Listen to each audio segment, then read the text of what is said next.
तो जैसा कि आपको पता है, मैंने पहले एक वीडियो बनाया था जिसमें आपका लग्न और आप, इसके बारे में मैंने आपको बताया था। और अब इस सीरीज़ को आगे बढ़ाते हैं और बात करते हैं सेकंड हाउस की।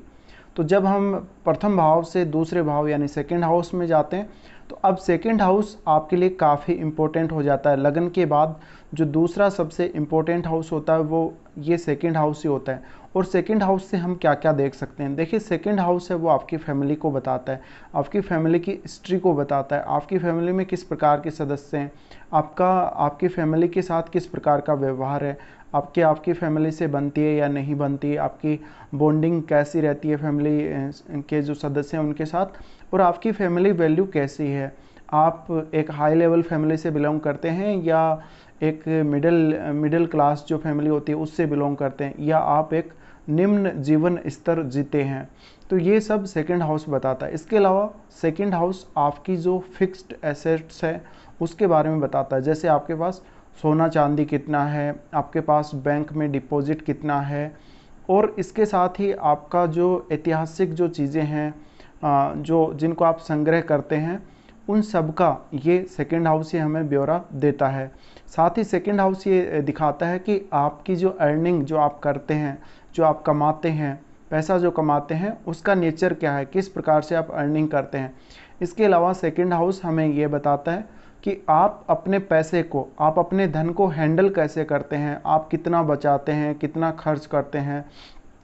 तो यहाँ पर जो भी प्लैनेट आएगा, जो भी राशि आएगी, उसके हिसाब से फिर आपको जो नेचर है आपके कमाने का या जो आपके खर्च करने का जो नेचर है, उस हिसाब से आपको रिजल्ट मिलते हैं आपके लगन के अकॉर्डिंग। तो सेकंड हाउस हमारे लिए काफ़ी इंपॉर्टेंट है। और सेकंड हाउस हमारी वाणी का भी है, यानी वाणी का भाव है, हम कैसे बोलते हैं, हमारी स्पीच कैसी है, हमारी वाणी कैसी है।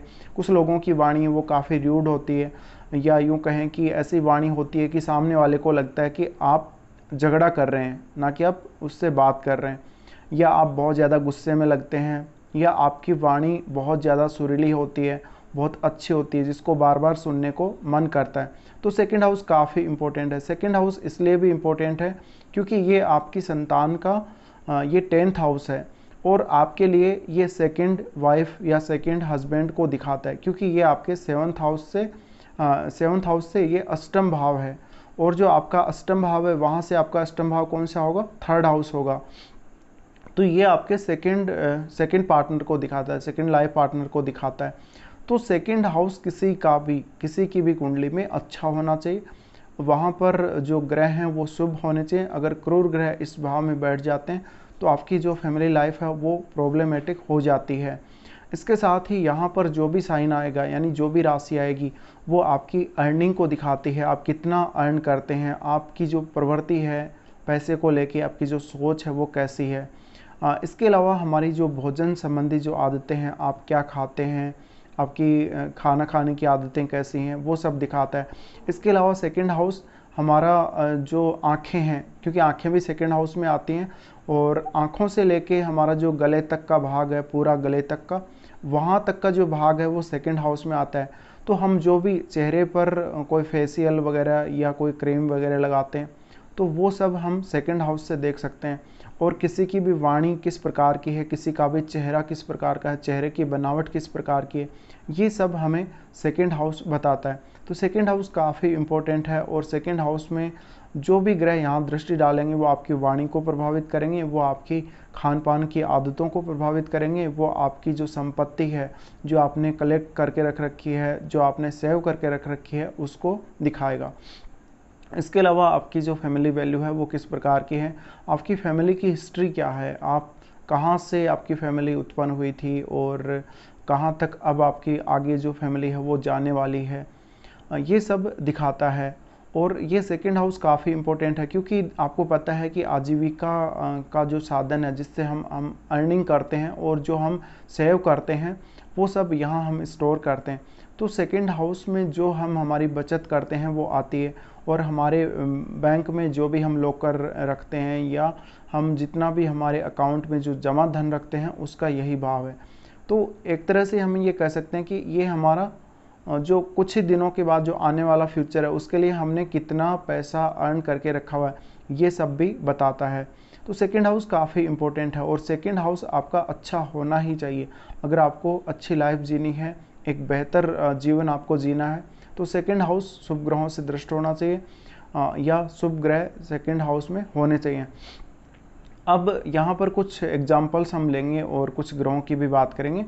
देखिए, आप कई बार आपने देखा होगा कि आप या तो नॉनवेज खाते हैं या आप झूठ बोलते हैं या आपकी वाणी अच्छी नहीं होती। वो सब क्या है? वो सब यहाँ पर मेलेफिक जो ग्रह हैं उनका प्रभाव है। वो या तो राहु का प्रभाव हो सकता है, वो या मंगल का हो सकता है, या फिर केतु का भी हो सकता है। कई बार आपको बोलने में दिक्कत होती है, कई बार आप बहुत जल्दी बोलते हैं। जब छोटा बच्चा होता है तो वो बहुत जल्दी बोलना सीख जाता है, या कई बार वो तुतलाकर बोलता है। तो ये सब सेकंड हाउस का ही कमाल है और यहाँ पर जो ग्रह दृष्टि डाल रहे हैं या जो ग्रह बैठे हैं उन्हीं का कमाल होता है। तो सेकंड लॉर्ड जो होता है आपका, सेकंड हाउस का जो लॉर्ड होता है, जो दूसरे भाव का स्वामी होता है, उसकी प्लेसमेंट कहाँ पर है वो भी बहुत ज़्यादा मैटर करती है आपकी कुंडली के लिए। तो सेकंड हाउस की जो प्लेसमेंट है लॉर्ड की, वो अच्छी होनी चाहिए और सेकंड हाउस आपका बहुत ही अच्छा होना चाहिए अगर आपको एक बेहतर लाइफ की उम्मीद लाइफ में करनी है। तो देखिए, यहाँ पर अगर हम बात करें तो जैसे मान लीजिए यहाँ पर जो शुक्र वाली राशियाँ जितनी भी आती हैं, जैसे आपके जो भी वृषभ राशि है या फिर आप तुला राशि को ले लीजिए, तो ये दोनों ही राशियाँ अगर आपके सेकंड हाउस में आती हैं तो आप कहीं ना कहीं बहुत ज़्यादा धन कमाने और धन को बचाने के लिए सोचेंगे और आप एक प्रैक्टिकल पर्सन होंगे। बहुत ज़्यादा प्रैक्टिकली आप सोचने की जो विचारधारा है वो रखेंगे, धन के मामले में बहुत प्रैक्टिकल होंगे और जब आप खर्चा करने पे आएंगे तो आप खर्चा भी काफ़ी ज़्यादा कर देंगे। इसके साथ ही आपकी जो प्रवृत्ति होगी, अच्छा भोजन खाने की प्रवृत्ति होगी, अच्छा कपड़ा वगैरह पहनने की, या जो भी आपके मतलब आलीशान प्रकार की जो प्रवृत्तियाँ हैं वो आप में रहेंगी। इसके अलावा देखिए, यहाँ पर जब 2 नंबर आता है, अगर आपका जैसे मेष लगन है तो 2 नंबर साइन क्या दिखाता है? 2 नंबर साइन तो आपके जो कालपुरुष की कुंडली है उसमें भी सेकंड हाउस को ही दिखाता है। तो ऐसे जो जातक हैं वो कहीं ना कहीं धन को लेके बहुत ज़्यादा प्रैक्टिकल होते हैं, वो सेविंग को लेके बहुत प्रैक्टिकल होते हैं और ऐसे जातक हैं वो हमेशा आपकी जो अर्निंग है उसको सेव करने में, या आप कैसे ज़्यादा से ज़्यादा कमा सकते हैं, कैसे ज़्यादा से ज़्यादा बचत कर सकते हैं, उसमें आप लगे रहते हैं। और जब तक इनके पास अच्छा धन जमा ना हो जाए, जब तक इनके पास अच्छी खासी पूंजी जमा ना हो जाए, इनको चैन नहीं आता। इसके अलावा आपका सेकंड लॉर्ड जो है वो 7th हाउस का लॉर्ड भी है। तो ऐसे जातक बिजनेस से भी काफ़ी अच्छी अर्निंग कर सकते हैं, या इनको लाइफ पार्टनर से भी अच्छा खासा लाभ हो सकता है अगर इनका सेकंड लॉर्ड यानी शुक्र अच्छी प्लेसमेंट पे हो। इसके अलावा बात करते हैं अगर हम यहाँ पे जो कन्या लगन है, कन्या लगन के लिए, क्योंकि तुला राशि आएगी आपके सेकंड हाउस में और आपके लिए भी ये काफ़ी इम्पोर्टेंट है। और अगर आपका भी शुक्र अच्छी स्थिति में हुआ तो कहीं ना कहीं आप भी काफ़ी पैसा अर्जित कर सकेंगे और आप भी एक बेहतर लाइफ जी सकेंगे। तो आपकी जो राशि है वो एक्चुअल में द्विस्वभाव है, उस वजह से आपका जो मैनेजमेंट है मनी का, वो कई बार आप बहुत ज़्यादा खर्चा भी कर देंगे तो कई बार आप बहुत ज़्यादा पैसा सेव भी कर लेंगे। अब अगर मान लीजिए यहाँ पर जैसे मकर राशि आती है, यानी जैसे धनु लग्न है, तो मकर राशि क्या दिखाती है? मकर राशि दिखाती है बाउंडेशन को, लिमिटेशन को दिखाती है। आप अगर आपके धनु लग्न है तो हो सकता है कि आप धन को एक तरह से कलेक्ट करने में या उसको सेव करने में बहुत ही ज़्यादा।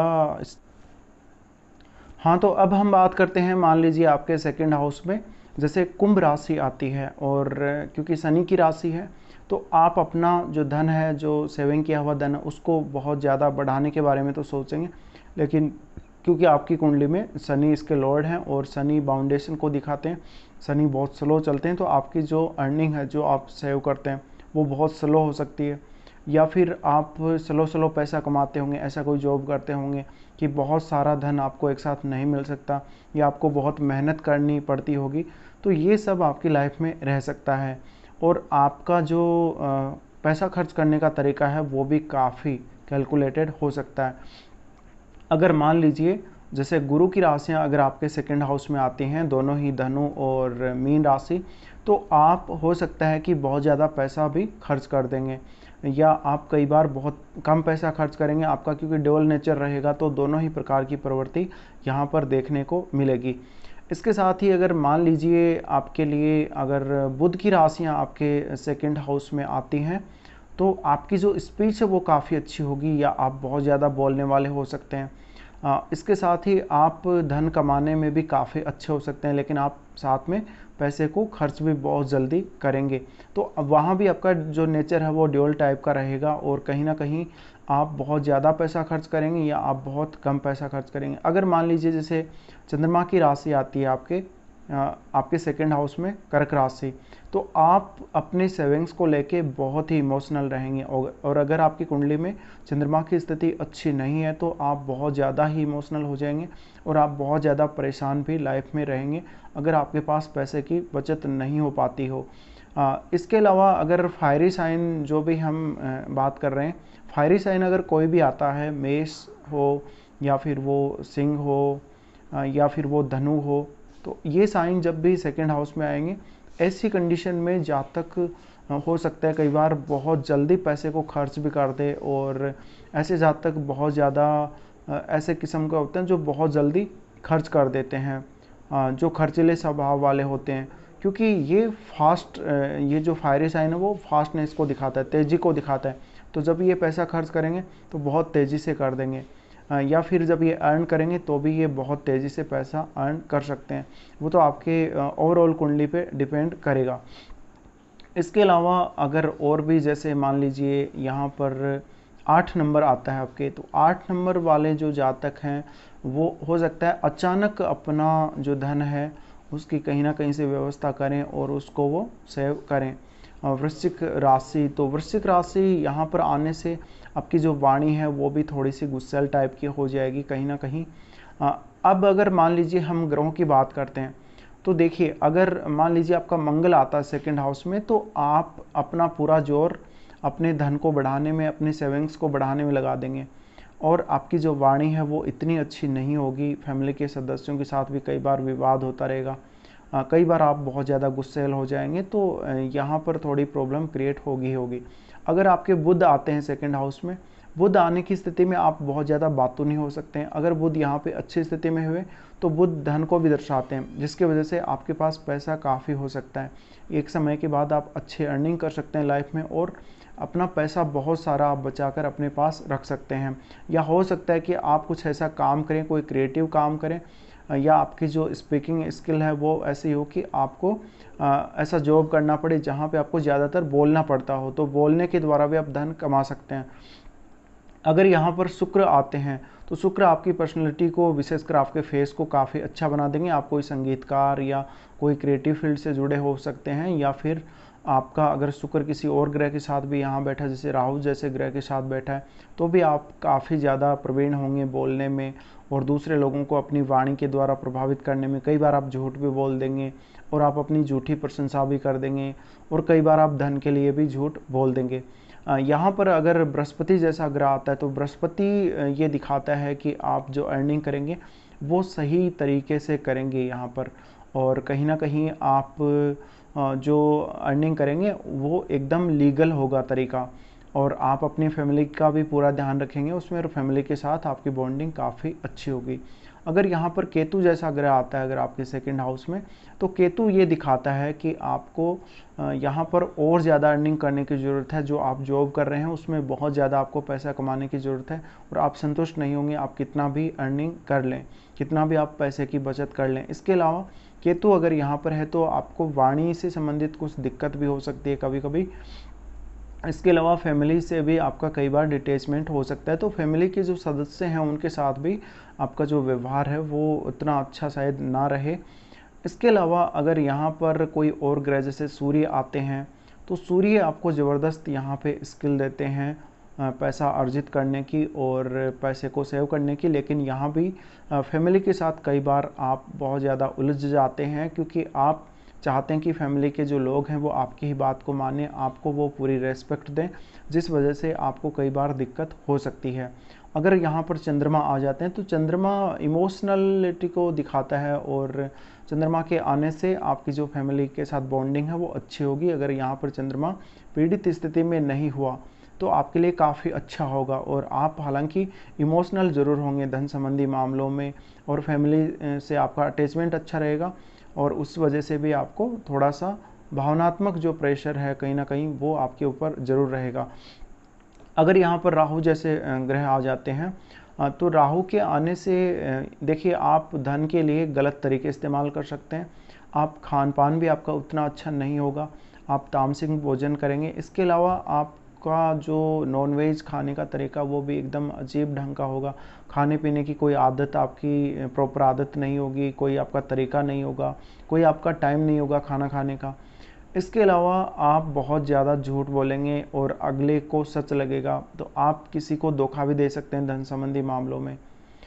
इसके अलावा देखिए अगर यहाँ पर कोई भी प्लानेट आए, जैसे शनि अगर आ जाते हैं, तो आप अपनी मेहनत से पैसा कमाएंगे और आप बहुत सोच समझ कर काम करेंगे। आप किसी के साथ भी गलत नहीं करेंगे और आप एक लिमिट में पैसा कमा पाएंगे। लेकिन बहुत ज़्यादा अगर आप पैसा कमाना चाहते हैं तो आपको ज़्यादा मेहनत करनी पड़ेगी शनि के यहाँ होने की स्थिति में। तो ये कुछ हमने यहाँ पे चर्चा की, जब सेकंड हाउस आपकी जो कुंडली है उसमें कितना इम्पोर्टेंट है और क्या क्या यहाँ पर रिजल्ट मिल सकते हैं विभिन्न जो ग्रह होने पर या विभिन्न जो राशियाँ हैं आपके सेकंड हाउस में स्थित होने पर। आई होप कि आपको ये चर्चा काफ़ी अच्छी लगी होगी। तो वीडियो देखने के लिए आपका धन्यवाद।